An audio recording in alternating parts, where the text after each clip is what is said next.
As of November 2025, critical developments are unfolding on the eastern front of the Ukraine-Russia war that directly impact the fate of the conflict. Our focus is Pokrovsk, the most critical logistical junction in the Donbas region. According to military experts and field reports, this region is not merely a settlement. It serves as the main artery feeding the Ukrainian army's supply lines in the east. The fall of this region would mean the complete transfer of the Donetsk administrative borders to Russian control and the collapse of the Ukrainian defense depth. Due to this strategic importance, the Russian General Staff has concentrated all available reserve units and firepower on this point for weeks. Recent data from the region indicates that Russian artillery units are applying a scorched earth doctrine, suppressing Ukrainian defense positions with intense bombardment. The objective is to cut off the Ukrainian logistic flow and create safe corridors for infantry infiltration. Indeed, in mid-November, significant activity was observed on the front line. Russian armored and mechanized units, utilizing their numerical superiority, managed to breach the city's outer defense ring. Field military sources reported that Russian vanguard units infiltrated from the outskirts toward the central districts. Specifically, the train station area, which provides the city's railway connection, became the center of the conflict. This point is vital for the transfer of heavy weapons and ammunition to the front. The arrival of the Russian army here technically meant the end of the city's logistical function. Following these developments, Moscow-based media outlets and telegram channels close to the Russian Ministry of Defense began announcing the successful completion of the operation. Headlines such as "Pokrovsk has fallen" and "Logistics Center under control" were served to the international press. OSINT experts analyzing footage also shared images confirming that Russian infantry had entrenched themselves in certain buildings around the station. However, at this point, a case of information pollution and premature declaration of victory, often seen in military operations, emerged. The silence maintained by the Ukrainian General Staff and the interruption of data flow from the region created a perception in the international public that the Ukrainian army was withdrawing in a disorderly manner. The Russian command echelon, assuming the Ukrainian defense had completely disintegrated, began to spread their units into the city's interior according to street fighting formations. Yet, in military doctrine, there is a vital difference between seizing control and clearing an area. Russian units had entered narrow streets and ruins with limited armored support, without securing the logistical support line behind them. This situation creates a risky environment, but one that offers great opportunities if managed correctly by the defending side.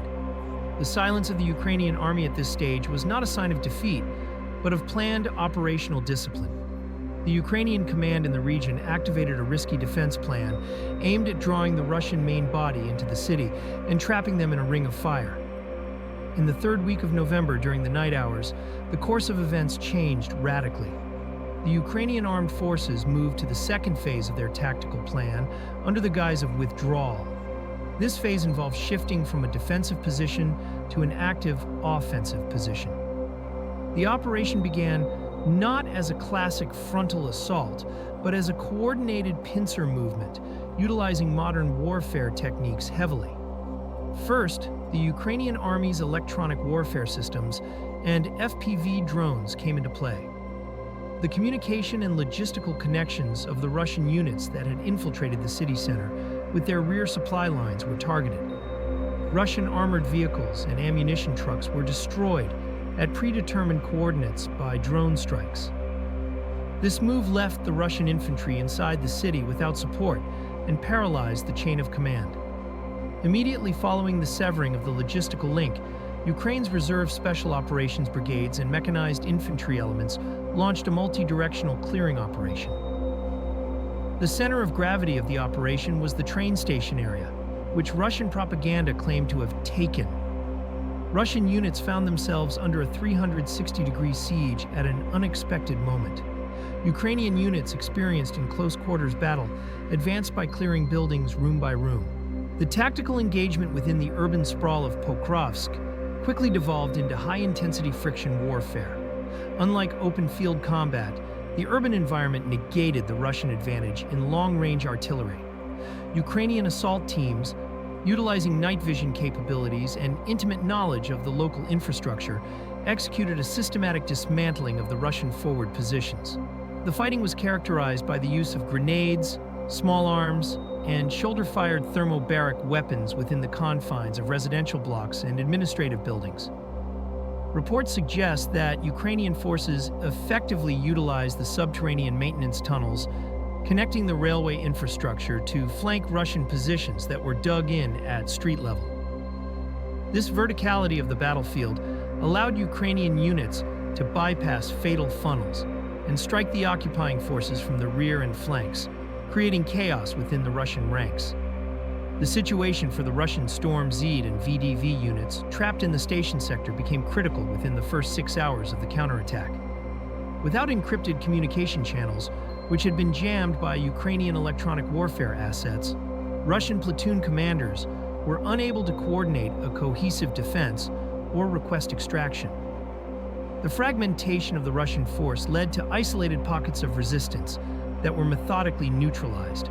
Verified combat footage from the aftermath shows significant amounts of abandoned heavy equipment, including T-90M tanks and BMP-3 infantry fighting vehicles, which were left behind in the narrow alleyways as their crews fled or were incapacitated. The panic that ensued among the Russian ranks suggests a total breakdown of command and control, a scenario that is catastrophic in urban warfare operations where unit cohesion is the only line of defense against encirclement.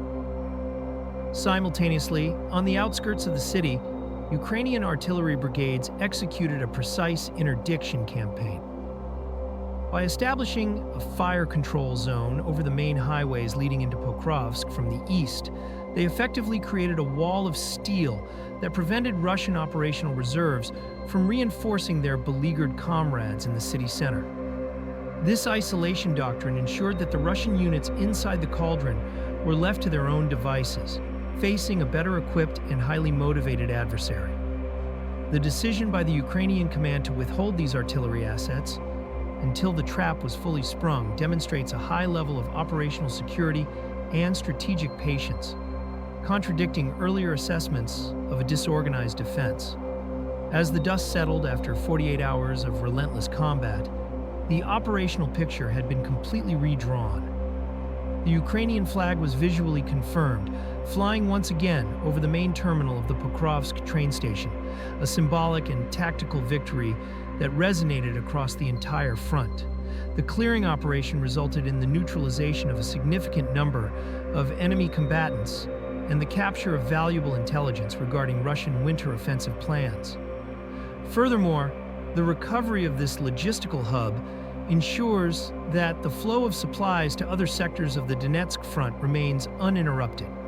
The railway lines, critical for the transport of coal and steel, which are vital for Ukraine's war economy, were secured, preventing an economic blow that would have been as damaging as the military loss. This successful counteroffensive has profound strategic implications as the war enters the harsh winter phase.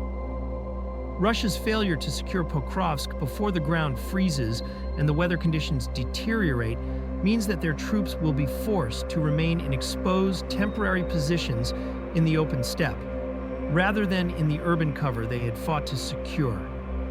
This exposure leaves them vulnerable to drone attrition and hypothermia, factors that have historically played a major role in winter warfare in this region.